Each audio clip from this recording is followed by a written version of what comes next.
while ago, I did a video comparing two different fan stands for laptops, one with a single large fan and another fan stand with 4 smaller fans.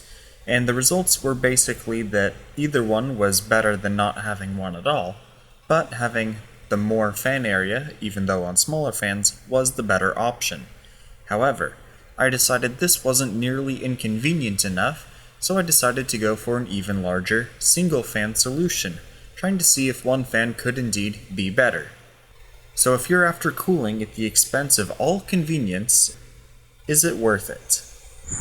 Well, I didn't hear as much fan noise from the laptop, probably because the fan stand was louder, and it also helped to keep me cool as well.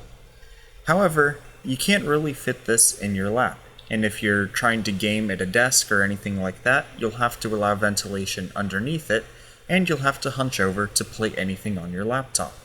But again, we're trying to keep the laptop cool, not look cool or be convenient. After 45 minutes of running the same game at the same settings as last time, we have our results. In red, we have no fan stand. In orange was our single fan solution. In green was the 4 fan stand. And in blue, we have the new box fan. So there you have it. If you need to cool an overheating laptop, throwing it on a fan stand will definitely help you do that. If you're trying to game on your laptop using the keyboard, it's not worth it, it's too inconvenient.